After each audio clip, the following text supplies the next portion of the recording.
اعوذ باللہ من الشیطان الرجیم بسم اللہ الرحمن الرحیم وصلی اللہ علی محمد وآلہ الطاہرین اللہم صلی علی محمد وآل محمد قال امام الصادق علیہ الصلاة والسلام شیعتنا جزء منا یسؤہم ما یسؤنا ویسرہم ما یسرنا۔ ایام محرم شروع ہو چکے ہیں۔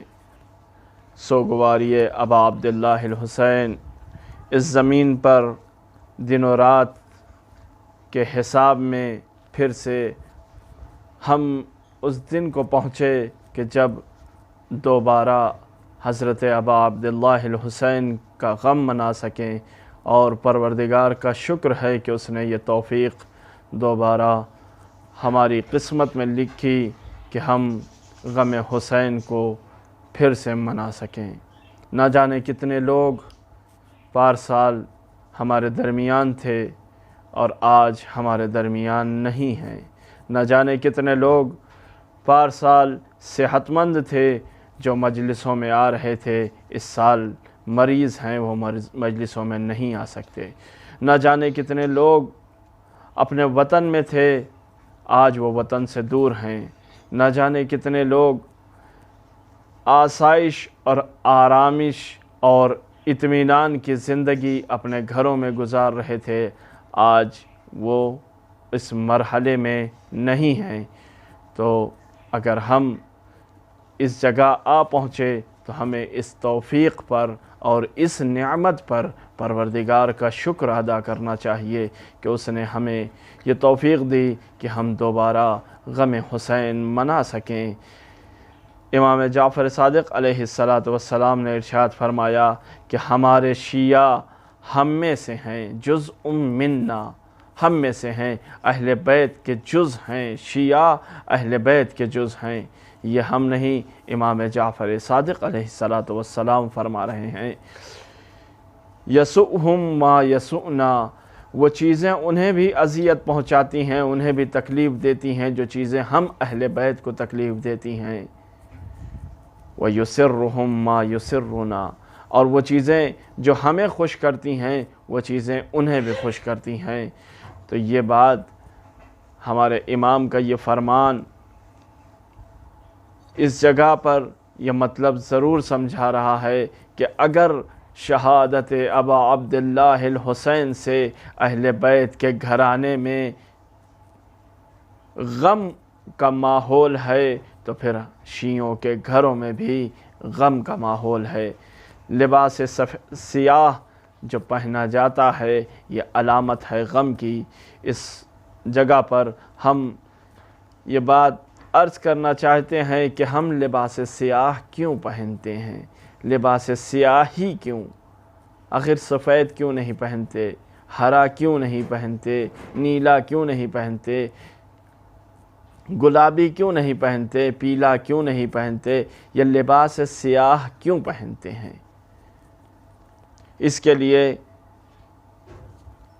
میں کچھ باتیں عرض کروں کہ لباس سیاہ جو ہے وہ کچھ چیزوں کو پہنچاتا ہے، کچھ چیزوں کو جتاتا ہے، کچھ چیزوں کو بتاتا ہے، کچھ چیزوں کو لوگوں کو سمجھاتا ہے، اس لیے ہم لباس سیاہ پہنتے ہیں۔ لباس سیاہ ایک تو محبت کی علامت ہے، ہم اس لباس سیاہ کو پہن کے بتاتے ہیں کہ ہم ان سے محبت کرتے ہیں، ہمیں ان سے یعنی ہم اپنی طرف سے بتانا چاہ رہے ہیں۔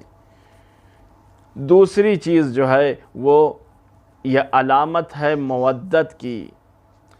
مودت کی علامت اس طرح سے کہ ہم اس لباس سیاہ کو پہن کر اپنے ائمہ کی سیرت پر عمل کر کے بتاتے ہیں کہ ہم ان کے فالوورز ہیں، ہم ان کے ماننے والے ہیں، ہم ان کے شیعہ ہیں۔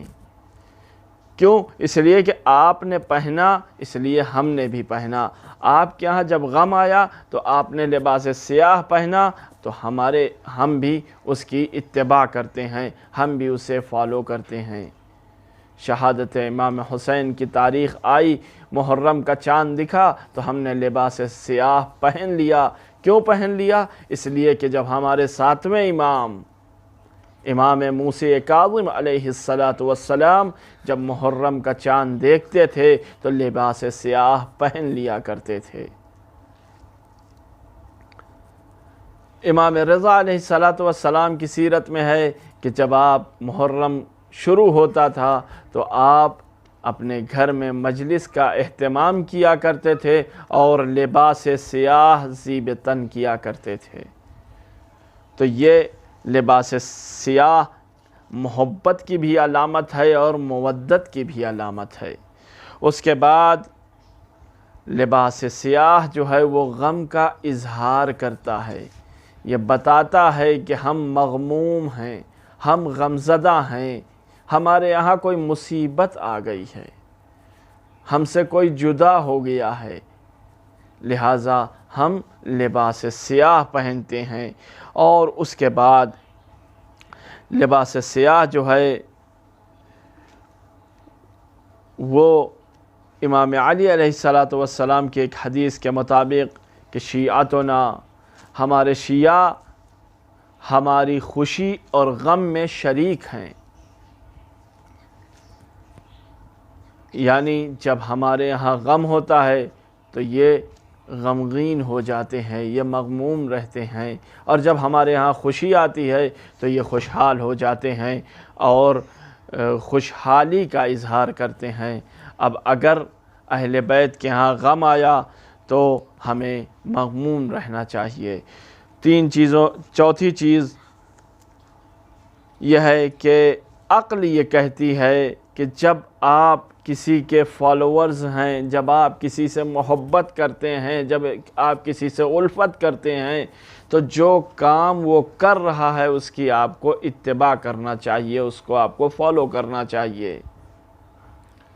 تو یہ عقلی مسئلہ ہے کہ ہم کیوں لباس سیاہ پہنتے ہیں۔ عقل کہتی ہے، آپ کسی سے سوال کر سکتے ہیں کہ آپ جس چیز کو مانتے ہیں، جس سے محبت کرتے ہیں، جس سے الفت کرتے ہیں، اگر وہ کسی چیز میں مغموم ہے، غمزدہ ہے تو ہمیں کیسا رہنا چاہیے؟ کیا ایسا ہو سکتا ہے کہ ہمارے ایک بھائی کے ہاں اس کے کسی عزیز یا اسی کے فرزند کا، مثال کے طور پر اگر ہم یہ سوچیں کہ اس کے فرزند کا انتقال ہو گیا اور ہم اس کے یہاں ان لباس میں پہنچیں جن لباس میں ہم شادیوں میں جاتے ہیں، تو کیا وہ ہمارا بھائی خوشحال ہو جائے گا؟ نہیں، ایسا تو نہیں ہو سکتا۔ یہ تو بہت عجیب سی بات ہے۔ اس لیے ہم اس لباس میں جائیں گے جو لباس وہ خود زیب تن کیے ہوئے ہے، یعنی اگر وہ سیاہ لباس پہنے ہے تو ہم بھی کوشش کریں گے سیاہ لباس میں جائیں، یا ایسے لباس میں نہ جائیں کہ اسے یہ محسوس ہو کہ یہ ہماری خوشی میں شامل نہیں ہیں۔ اور اس کے بعد پانچویں چیز جو ہے وہ یہ ہے کہ کالا ہی لباس کیوں؟ اس کے جواب میں یہ بات ہے کہ کالا لباس ہمیشہ سے انسانیت کی تاریخ کے ساتھ ساتھ کالا لباس غم کے لباسوں میں شمار کیا جاتا ہے۔ دنیا میں جو 3 بڑے تمدن یا 3 بڑے کلچر بتائے جاتے ہیں انسانوں کے ہاں، آج ہسٹری میں ہمارے ہاں پڑھایا جاتا ہے، ایک تہذیب اور تمدن جو ہے روم کا ہے، ایک تہذیب اور تمدن ایران کی تھی، ایک تہذیب اور تمدن ہندوستان کا ہے۔ تو 2 تہذیبوں میں یہ بات ملتی ہے کہ جب کوئی مشکل، کوئی مصیبت آتی تھی تو ان کے یہاں سیاہ لباس پہن لیا جاتا تھا۔ ایران کے حکماء کے بارے میں، یعنی حاکمین اور حکمرانوں کے بارے میں ملتا ہے جو زبان ساسانی اور اس سے پہلے رہے، ان کے ہاں جب ان کا کوئی بڑا سپہ سالار یا بادشاہ کا کوئی عزیز اس دنیا سے جاتا تھا تو بادشاہ سیاہ لباس پہنتا تھا۔ اسی طرح روم کے بارے میں ملتا ہے کہ روم میں پرستس شاید نام ہے اس کا، وہ سپہ سالار ہے روم کے بادشاہ کا۔ جب ایک جگہ کسی جنگ میں اس کی موت ہو جاتی ہے تو دوسرے دن بادشاہ روم جب دربار میں حاضر ہوتا ہے تو سیاہ لباس پہن کر. تو اس کا مطلب یہ ہے کہ سیاہ لباس کوئی اسلام کی ایجاد نہیں ہے، کوئی شیعوں کی ایجاد نہیں ہے، کوئی ہم نے اپنے طرف سے ایجاد نہیں کیا ہے جو آج ہم پر سیاہ لباس کے عنوان سے اعتراض ہوتا ہے. ہم کو بدعت بتایا جاتا ہے کہ سیاہ لباس پہنے ہیں، یہ بدعت کا کام ہے. نہیں، تمہیں نہیں معلوم، تم نے تاریخ نہیں پڑھی، تمہیں خرید کر اور ممبروں پر چھوڑ دیا گیا ہے اور تم نے بدعت کے فتوے لگانے شروع کر دیے. سیاہ لباس بدعت ہے تو پھر جو کعبے پہ ہمیشہ ٹنگا رہتا ہے وہ بھی بدعت ہے. سب سے پہلے اسے اتروانا چاہیے. تو یہ سیاہ لباس انسانیت کی ایک طویل تاریخ میں ملتا ہے کہ جب بھی کسی پر کوئی غم آیا تو اس نے اظہار غم کے لیے لباس سیاہ پہنا. اب اگر ہم ابا عبداللہ علیہ السلام کے غم میں لباس سیاہ پہنے ہوئے ہیں تاکہ ہم پیغمبر کے سامنے جب جائیں تو یہ بتا سکیں یا رسول اللہ، جب آپ کے نواسے کے غم کی تاریخیں آتی تھیں، جب ماہ محرم شروع ہوتا تھا تو میں، میرے گھر والے، میرے محلے والے، میرے شہر والے، میرے وطن والے سب سیاہ لباس پہن لیتے تھے اور ہم مغموم ہوا کرتے تھے، ہم مجلسیں کیا کرتے تھے. اب یہ بات الگ ہے کہ اس وقت رسول کسے چاہیں گے. رسول نے اپنی زندگی میں یہ کر کے دکھا دیا. جب جناب حمزہ سید الشہداء کی شہادت واقع ہوئی تو رسول نے ان لوگوں کو زیادہ اہمیت دی جن لوگوں نے جناب حمزہ کی فرش عزا مدینے میں بچھائی. تو اس کا مطلب یہ ہے کہ اگر رسول کے کسی عزیز کا انتقال یا شہادت ہو جائے اور آپ اس میں مغموم ہوں، غمزدہ رہیں اور اس کا اظہار کریں تو پیغمبر ان لوگوں کو زیادہ چاہتے ہیں. ہمیں چاہیے کہ ہم غم امام حسین میں بغیر کسی مذہب و ملت و فرقے کے اپنے آپ کو ایسا رکھیں محرم میں کہ کل جب محشر کا دن آئے اور پیغمبر سے ملاقات ہو تو پیغمبر ہم سے یہ نہ کہہ دیں کہ تم کون ہو، ہم تو تمہیں پہچانتے ہی نہیں. اس لیے کہ جب میرے بیٹے کی شہادت کی تاریخیں آتی تھیں تب تو تم خوشیاں منایا کرتے تھے، تم تو دوسرے لباس پہنا کرتے تھے. تو اس لیے لباس سیاہ ہم اس لیے پہنتے ہیں تاکہ ہم غم حسین کو منا سکیں، غم حسین کو بتا سکیں، غم حسین کو دکھا سکیں تاکہ دنیا والے سمجھ جائیں کہ ہم غمگین ہیں، ہم حسین کا غم منا رہے ہیں. السلام علیک یا ابا عبداللہ وعلی الارواح التي حلت بفنائک، علیک منی سلام اللہ ابدا ما بقیت وبقی اللیل والنہار ولا جعلہ اللہ آخر العہد منی لزیارتکم. السلام علی الحسین وعلی علی بن الحسین وعلی اولاد الحسین وعلی اصحاب الحسین.